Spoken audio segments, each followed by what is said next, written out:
Manda aí, manda pergunta. Temos aqui uma pergunta aqui, ó. O Rodrigo Salles pergunta.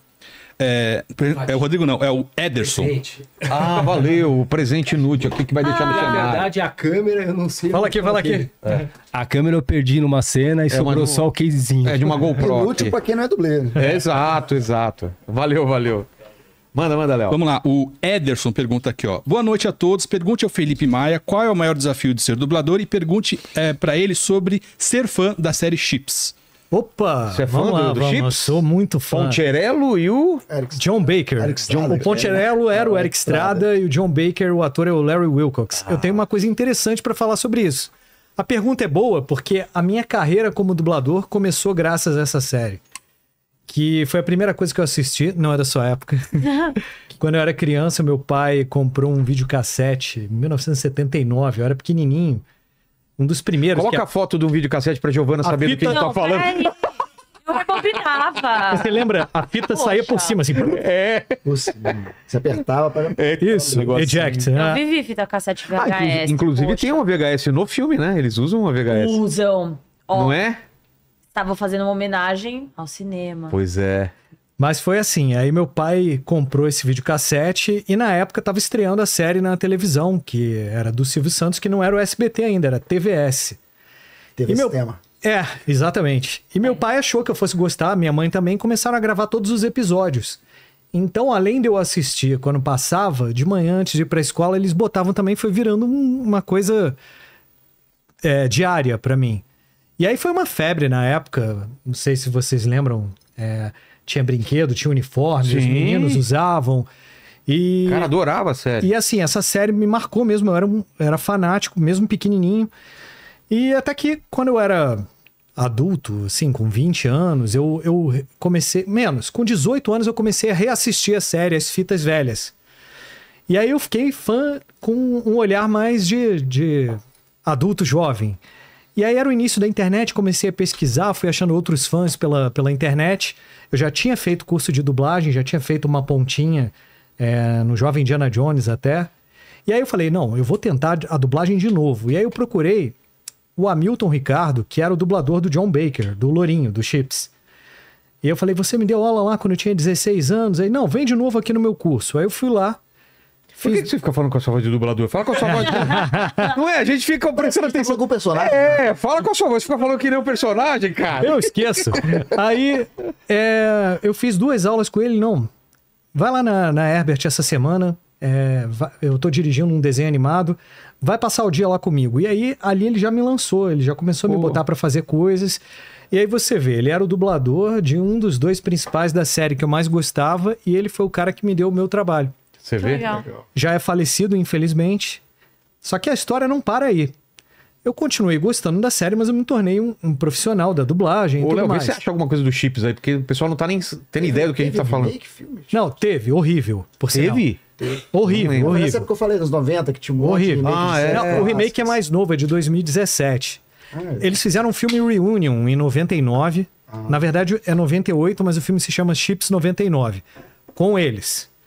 E depois não rolou mais nada e fizeram esse remake. Só que o que aconteceu?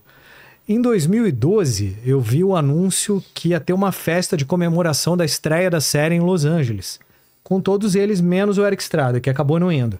Mas a série tinha outros personagens também. Eu falei, quer saber? Eu vou nesse negócio. Aí comprei meu ingresso e fui. Eu era o único brasileiro lá. Eu fiquei amigo do elenco da série. Ai, que legal. E foi de arrepiar. Posso dizer que foi o dia mais incrível da minha vida. Olha que legal. E aí eu mantive a amizade com o Larry Wilcox à distância, óbvio, e com outros atores. E até que o meu amigo Taylor Fábio, do canal Coleção em Ação, ele me convidou para fazer um especial do Chips. E vai se chamar O Legado dos Chips no Brasil. E a gente vai lançar em breve. Eu fui lá, eu fiz imagens com eles. Tá cheio de raridades. Tem o Silvio Santos, várias raridades. E a gente tá para lançar isso em breve. E o Larry Wilcox se empolgou, ele deu um suporte também agora nessa reta final da produção. Então essa novidade vem aí. Então, eu até imagino quem possa ter feito a pergunta. Pode ser alguém do Clube das Viaturas, do Clube Chips Brasil. Chips Um abraço aí. Essa galera é muito legal. Eles têm uniformes, moto, viatura. Alguns são policiais de verdade e fazem vários trabalhos sociais aqui em São Paulo. É bem bacana. Eles velhinhos aí, não tinha visto. Eles estão super bem. É. E os dois são muito legais, sabe? Muito humildes. Marcou essa série mesmo, né? Os tiras. Então fiquem ligados. Breve vai ter aí o legado tiras de estão- chips no Brasil. Os tiras estão na nossa cola. Maldito Seu E eu tô bastardo. aqui como dublador muito graças a essa série, né? É mesmo? Você vê como é a vida. Falta fazer a série agora. Eles têm até. Eles estão esse querendo ciclo. lançar uma nova geração, né? Talvez seja legal. O bom dessa série é que ela não tinha violência, apesar de ser uma série policial. Ela era feita para as crianças, para ensinar as crianças o lado certo da lei, a resolver as coisas com sabedoria. Então é uma série muito bacana para criança assistir. Moral. De ser E tinha, falando aqui do nosso amigo Agnaldo, as cenas de acidentes eram incríveis, tinha muita coisa com dublê, ninguém faleceu, eles acham até incrível que em 6 temporadas, com um monte de acidente, no fim tudo sempre deu certo também. Que bom. E Sim. você chegou a fazer essas dublagens com esses Não, termos? eu dublo- Tiras? eu- Não, tiras, malfeitor. Então, a linguagem mudou. Quando eu entrei, ainda se usava o reflexivo diferente, de vez em quando. Por exemplo, protejam-se. Ah. Era tudo mais assim. Agora, isso aí meio que tá meio arcaico, em desuso. E não é escondam-se, se escondam. É tudo mais modernizado. Mais corriqueiro, é a linguagem da rua mesmo. A linguagem tá... E por que era tiras? Então, tem uma explicação para isso. Eu acho que isso era uma... Me corrijam se eu estiver errado. Alguma gíria dos anos 40 no Brasil.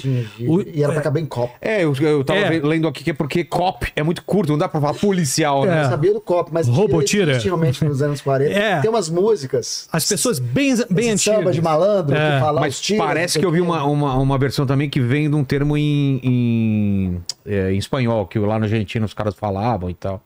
Mas é por causa de cops, né? Quer ver uma coisa engraçada? Tanto tempo por conta de caber no... Tem um filme dos anos 80 que eu adoro, que o nome é Runaway, Fora de Controle, com o Tom Selleck. Um filme de Lembro. ficção. Lembro. Né? Eu lembro só do, Mas só- do pôster. O cara tá falando, a teoria mais plausível é que tira seja uma importação do lunfardo, uma gíria de origem italiana que foi usada por imigrantes e se espalhou pela língua portuguesa. Olha. Deve ser isso aí. Aí. Esse filme Runaway, na dublagem, por sinal maravilhosa, era o Francisco Milani dublando o Tom Selleck. Demais. Mas tem uma cena no início do filme que é ele e a parceira o dele. Milani Os Milani. Isso. da escola do professor. Era ele que fazia. Pedreira. É mesmo? Era ele que fazia o Tom Selleck nessa Ele fez época. narração do Cacete Planeta há muitos anos. Isso. Cacete Não, Planeta, gente. mas também não era ele que fazia do Armação Limitada. Armação Limitada? Também, Era o ele era o chefe. É o chefe. Porra, é bom pra caramba. Um cara. mito, né? E ele dublou o Han Solo. A primeira voz do Han Solo foi ele, Olha, no primeiro cara. filme. Mais engraçado que essa cena do Runaway. E do... Eu não vai conseguir terminar Vai de contar. terminar É que a gente vai lembrando. Não, é muito rápido. Da escolinha do professor Raimundo, outro carinha que fazia o Alf, fazia o o Scooby-Doo. Drummond. O Drummond. A primeira cena, ele e a parceira estão assim, eles vão comer alguma coisa à noite, eram policiais, né? Aí eles vão num lugar japonês, aí ela, o que você vai querer? Ah, eu quero 2 sushis. E você? Ah, eu quero 3 sushis. Porque não era uma coisa popularizada no Brasil Ninguém ainda. sabia como E eles falar. ouviram um americano falando sushi. Tem muito isso. Mas era muito legal, né? Esses bastardos, seu... monte de titica. Não tem um do Stallone, ele falando, seu monte de Você titica. é uma titica. Né? Você é um cocô. Você é um cocô, é mesmo. Cocô. Stallone cobra. É isso aí. Cocô. Stallone cobra esse mesmo. Muito Mas que bom. dá informação errada aqui. Eu tenho os filmes dos Beatles dublado e é um diálogo, um texto que é cheio de jogo de palavra, coisa do humor britânico, que é muito difícil de traduzir. Sim. Mas é traduzível, se você mudar um pouquinho, tem algum pouquinho só de dedicação em cima do texto. Sim. Os caras, bicho, traduziram, parece que botaram no chat GPT. Aí não fica bom, coisa. né? Pô, não dá pra você entender nada. Então, você sabendo inglês, você traduz pro inglês na cabeça, aí você fala, ah, era isso que o cara quer dizer com essa piada. Porque é um monte de frases soltas, assim.